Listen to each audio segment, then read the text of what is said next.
Welcome back to another episode. আজকে আমাদের আলোচনার বিষয় হচ্ছে কাইন্ডস অফ সেন্টেন্স। যারা গত ক্লাসটা দেখো নাই তারা অবশ্যই সেন্টেন্সের ক্লাসটা অবশ্যই দেখে দেন কাইন্ডস অফ সেন্টেন্সের ক্লাসটা অবশ্যই দেখবে। এবং ডে নাম্বার আজকে হচ্ছে 4। যারা 1, 2 এবং 3 দেখোনি তারা অবশ্যই 1, 2 এবং 3 দেখে দেন ক্লাস ডে নাম্বার 4 তোমরা ক্লাসটা অবশ্যই দেখবে। তো যাই হোক, আজকে আমরা আলোচনা করতে চলেছি কাইন্ডস অফ সেন্টেন্স। তোমরা জানো সেন্টেন্সের প্রকার অর্থ অনুযায়ী সেন্টেন্সকে আমরা 5 ভাগে ভাগ করতে পারি। সেটা হচ্ছে 1 নম্বর অ্যাসার্টিভ সেন্টেন্স, যেটাকে আমরা ডিক্লারেটিভ সেন্টেন্স বলতে পারি, যেটাকে আমরা স্টেটমেন্টও বলতে পারি। 2 নম্বর হচ্ছে ইন্ট্রোগেটিভ অর্থাৎ কোয়েশ্চেন মার্ক বোঝায়। 3 নম্বর হচ্ছে ইম্পারেটিভ, যেটা কমান্ড বোঝায়। 4 নম্বর হচ্ছে অপটেটিভ, যেটা ইচ্ছা প্রকাশ করা বোঝায়। 5 নম্বর হচ্ছে এক্সক্লেমেটরি, যেটা হচ্ছে বিস্ময়সূচক বোঝায়। আমরা আজকে শুধুমাত্র আলোচনা করব অ্যাসার্টিভ সেন্টেন্স নিয়ে। 5 ধরনের সেন্টেন্সের মধ্যে আমরা আজকে আলোচনা করব অ্যাসার্টিভ সেন্টেন্স নিয়ে। দেখো, অ্যাসার্টিভ সেন্টেন্স হচ্ছে এক ধরনের ডিক্লারেশন, স্টেটমেন্ট, স্পিচ আমরা এগুলো বলতে পারি। কারণ অ্যাসার্টিভ সেন্টেন্স যে কোনো অর্থাৎ আরেকটা আমি কথা বলতে পারি তোমাদেরকে ইনফরমেশান। তোমরা যদি কোনো ইনফরমেশান জানতে চাও একমাত্র অ্যাসার্টিভ সেন্টেন্সের মধ্যেই ইনফরমেশান তোমরা পাবে। কেমনভাবে তোমরা পাবে আমি তোমাদেরকে একটু পরে আমি বুঝিয়ে দিচ্ছি। বাট অ্যাসার্টিভ সেন্টেন্সের মূল যে গঠনটা সেটা তোমরা একটু লক্ষ্য করো। স্ট্রাকচার নাম্বার 1 সেটা হচ্ছে দেখো সাবজেক্ট, ভার্ব এবং এক্সটেনশন প্লাস ফুল স্টপ লাস্টে লাগবে। তাহলে কি থাকবে? অবশ্যই সাবজেক্ট এবং ভার্ব কিন্তু লাগবে। এক্সটেনশন থাকতেও পারে, নাও পারে, কিন্তু বর্ণনামূলক বা অর্থাৎ অ্যাসার্টিভ সেন্টেন্সে তোমার অবশ্যই সাবজেক্ট এবং ভার্ব থাকতে হবে। স্ট্রাকচার নাম্বার 2 সেটা হচ্ছে অবশ্যই দেয়ার দিয়ে শুরু হবে এবং অবশ্যই একটা ভার্ব থাকতে হবে এবং সাবজেক্টটা পরে থাকবে। সাবজেক্টটা আবার হবে নাউন বা নাউন ফ্রেজ নিয়ে এখন আলোচনা করছি না। নাউন মনে করো। তারপরে এক্সটেনশন বা ফুল স্টপ যাই থাকে এটা থাকবে, এটা ম্যান্ডেটরি, প্রত্যেকটা সেন্টেন্সেই থাকবে। অ্যাসার্টিভ সেন্টেন্সে ফুল স্টপ থাকবেই, বাট এক্সটেনশন থাকতেও পারে, নাও পারে। এক্সটেনশন ছাড়াও একটা অ্যাসার্টিভ সেন্টেন্স হয়ে যায়। তাহলে কয়েকটা কথা মনে রাখো যে অ্যাসার্টিভ সেন্টেন্স এটা হচ্ছে বর্ণনামূলক, সেটা হচ্ছে এখান থেকে তুমি যাবতীয় ইনফরমেশান পাবে। এই জন্য সকল কোশ্চেনের অ্যান্সার অ্যাসার্টিভ সেন্টেন্স দেওয়া হয়। তুমি চিন্তা করো, তোমার কোশ্চেন পৃথিবীতে যত কোশ্চেন হয় সেটার অ্যান্সার হয় অ্যাসার্টিভ সেন্টেন্সে। তুমি চিন্তা করো তুমি কতগুলো পরীক্ষায় অ্যাটেন্ড করেছো, সেগুলোর কোশ্চেন সবসময় অ্যাসার্টিভ সেন্টেন্সে দিয়েছো, কারণ এই অ্যাসার্টিভ সেন্টেন্সে তোমার অ্যান্সারটা লুকিয়ে আছে। তাহলে এই অ্যান্সারটা লুকিয়ে আছে মানে এখানে প্রচুর পরিমাণে তথ্য আছে। এই তো, যেখানেই তাহলে তথ্য পাবে সেটাই হচ্ছে অ্যাসার্টিভ সেন্টেন্স।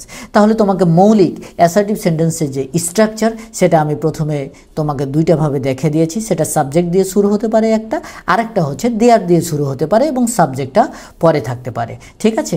অ্যাসার্টিভ সেন্টেন্স আবার 2 ধরনের হয়, একটা হচ্ছে অ্যাফার্মেটিভ আর একটা হচ্ছে নেগেটিভ। অর্থাৎ অ্যাফার্মেটিভ হচ্ছে একটা হ্যাঁ বোধক আর নেগেটিভ হচ্ছে না বোধক। তুমি চিন্তা করে দেখো, কোনো প্রশ্নের অ্যান্সার তোমাকে প্রশ্ন করা হল তুমি কি কালকে মার্কেটে যাবে? হ্যাঁ, তুমি অ্যান্সার দিতে পারো ইয়েস আমি কালকে মার্কেটে যাব, অথবা তুমি বলতে পারো নো আমি মার্কেটে যাব না। তাহলে কি দেখো, দুটাই কিন্তু অ্যাসার্টিভ সেন্টেন্স, বাট একটা হচ্ছে অ্যাফার্মেটিভ, একটা হচ্ছে নেগেটিভ। অর্থাৎ একটা হচ্ছে হ্যাঁ বোধক আর একটা হচ্ছে না বোধক। ক্লিয়ার? কনসেপ্টটা ক্লিয়ার কিনা তোমরা চিন্তা করো একটু। তারপরেও যদি তোমরা পরিষ্কার না হতে পারো অবশ্যই একটু কমেন্টস করবে, দেন আমি এটা বিষয়টা দেখব যে তোমাকে কিভাবে এটা বুঝিয়ে দেওয়া হবে। ওকে, এখন দেখো এক্সাম্পল ফর অ্যাফার্মেটিভ সেন্টেন্সের কিছু এক্সাম্পল। যেমন রিতা খুব দ্রুত হাঁটে। Rita wax very fast. দেখো রিতা খুব দ্রুত হাঁটে। আমি যদি এখানে প্রশ্ন করি রিতা কিভাবে হাঁটে? দ্রুত হাঁটে। কত দ্রুত হাঁটে? খুব দ্রুত হাঁটে। কে হাঁটে? রিতা হাঁটে। তুমি যেদিক দিয়ে প্রশ্ন করো না কেন এখানে অনেকগুলো ইনফরমেশান আছে। অর্থাৎ আমি অ্যাসার্টিভ সেন্টেন্স পড়াতে গিয়ে ইনফরমেশান শব্দটাকে বেশি গুরুত্ব দিই।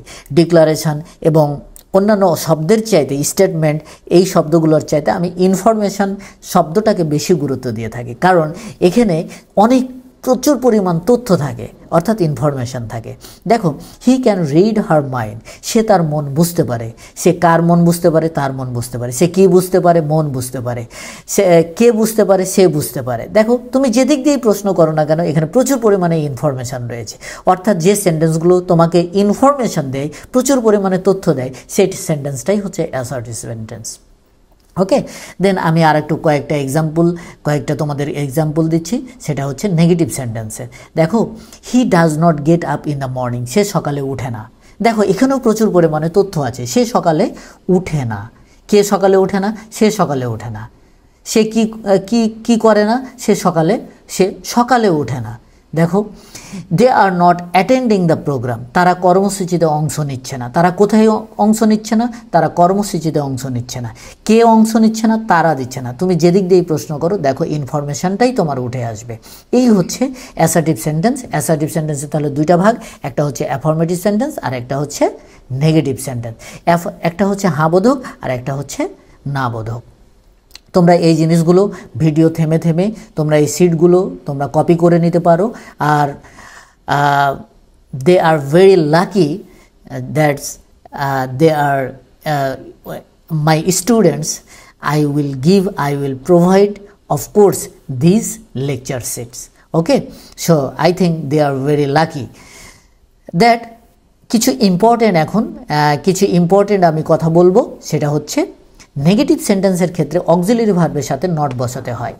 দেখো এখানে একটা কথা বলি, যে যখন আমরা নেগেটিভ শব্দ বসবো, নটের যখন জন্ম হয় তখন নটের একটা শর্ত দেয়। নটের শর্তটা হচ্ছে আমি একা চলতে পারবো না, আমাকে অবশ্যই আমার পাশে সব সময় অক্সিলারি ভার্বটা দিতে হবে।